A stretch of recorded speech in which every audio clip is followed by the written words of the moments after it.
So President Cyril Ramaphosa attended the inauguration of incoming Mozambique President DANIEL Chapo.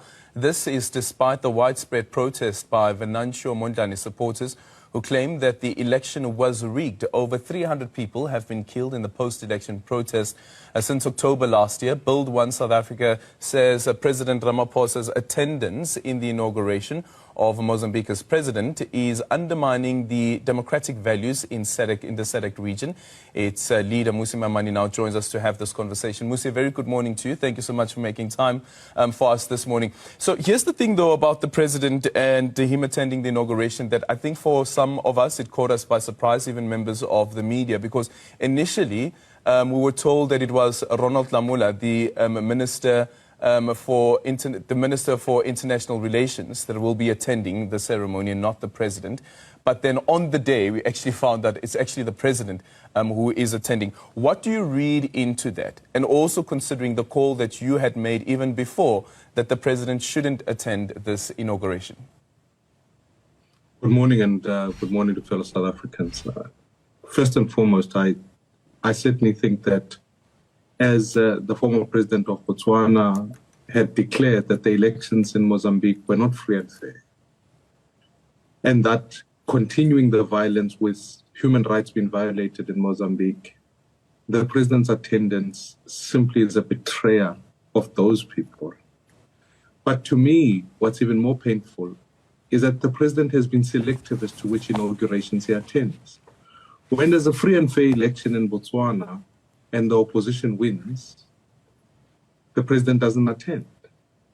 But when, in fact, a rigged election and the incumbent through Frelimo wins, the president does attend. And it was the same with ZANU-PF, but the president did not attend when it came to Zambia, when Hakainde Hichilema was there. In fact, no, let me correct that, he was there. So, to me, in this instance, it speaks of the fact that there isn't an upholding of democratic values in the region. There isn't a sense upon which we believe South Africa has a deliberate, intentional role of defending human rights in the region. And we deploy our troops to the DRC, but when people are dying in our own neighborhood, it's a bit like if your neighbors are fighting and you can see people are being killed, but you still choose to say, no, I will not go. I will attend their ceremonies rather, instead of stopping the violence. To me, it is a complete betrayal, and it is a reversal of democratic practice in the region, because we're seeing more and more of these liberation movements ultimately holding on to power by hook or by crook. It is true in Namibia, it is true in Zimbabwe, it is progressively now true in Mozambique. Yeah.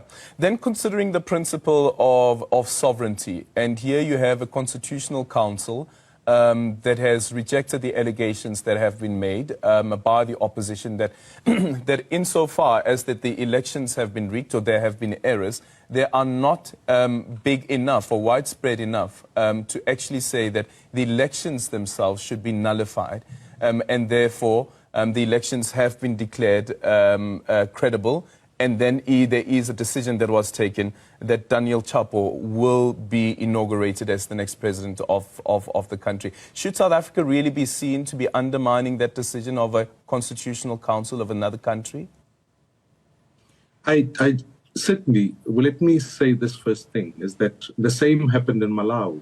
Their own IEC equivalent there decided that, no, the elections were free and fair, whereas once it was taken to court, it was proven that these became the famous TIPEX elections, where numbers were changed. And that's why we have now President Lazarus Chakwera.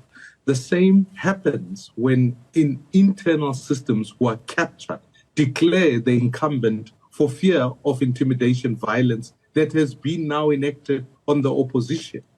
If you talk about the principle of sovereignty, at which point do we as South Africans simply say that, confronted with this fundamental question where we are seeing more and more immigrants come into South Africa, and ultimately when we did the same in Zimbabwe, when those 2007 elections, that coalition or that GNU did not work, now ultimately you end up with a lot of Zimbabweans ending up in South Africa.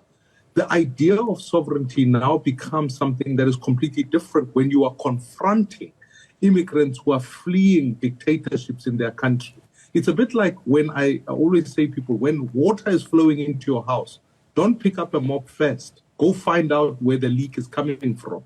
And in this instance, when democracy fails in countries, it becomes a South African problem. And then lastly, you cannot sit by when your neighbor next door is beating up his wife, and then you say, no, it's their house, I can't get involved. This is part of SADC. South Africa is chairing the G20 this year. We cannot be selective as to where we fight and defend human rights. We were certainly engaged in the Middle East. We're certainly engaged in Russia, Ukraine. Why are we failing when it's right on our doorstep? Yeah, but we know that DIRCO is actually involved in this. Remember, even there was a meeting that was held in Bombela with the foreign minister of Mozambique as well. So it's not like South Africa is saying that we don't want to get involved at all. So isn't it a misinterpretation of how South Africa is approaching this? No, it is this idea of quiet diplomacy, almost diplomacy by not standing up for principle.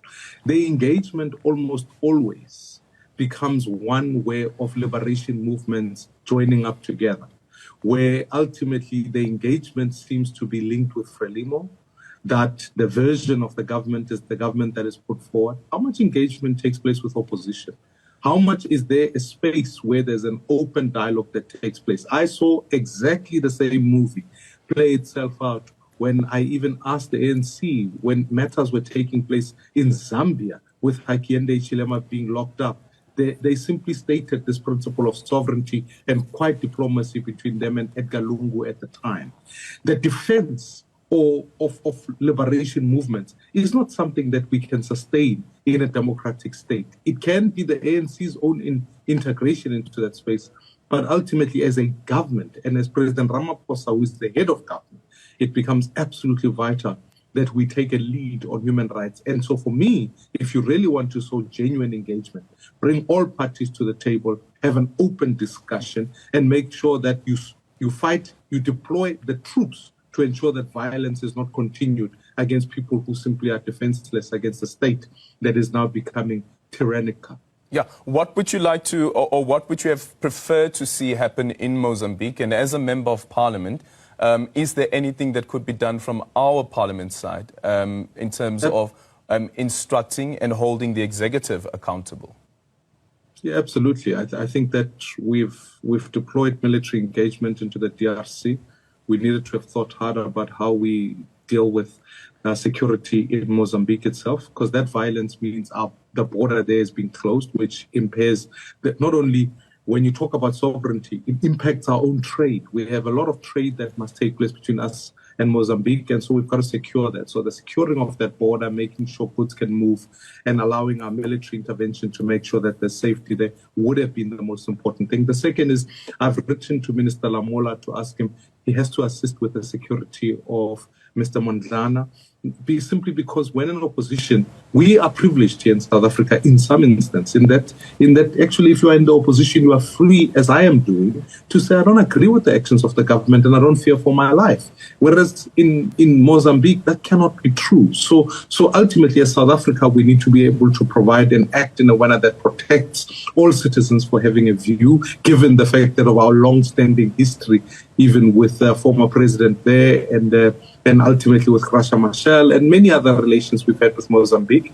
And then thirdly and more crucially, we needed to have that open dialogue and engagement here in South Africa rather than in the home territory of the now president of Mozambique, so that we can have this whole big discussion to say, how do we resolve that issue, for its impact is going to be profound on South Africa going forward. Let me just quickly ask you, Mmusi, around what's happening in Stilfontein, and we know that some of the people that have died and those who have been arrested as well are Mozambican nationals.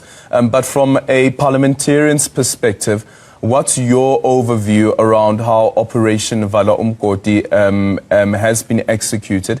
And also now we hear that 78 bodies have been retrieved from underground.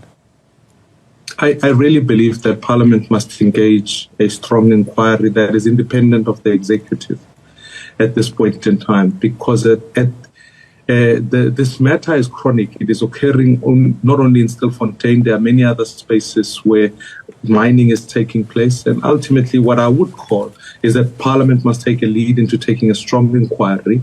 We need to be able to understand, before we position it only as a matter of are these illegal immigrants or legal immigrants, and all of that, how do we manage it? How do we ensure that it doesn't reoccur in the future? What were the private sector interests into that? And so I have requested that Parliament, in fact, launch its own inquiry so that we can get the facts in an ad hoc committee, summon the Minister of Minerals, and ultimately summon the Minister of Police to be able to give their account on this issue. We need to get to the bottom of it, or otherwise this movie is going to be one that we see in multiple provinces across the country. Thank you so much for your time.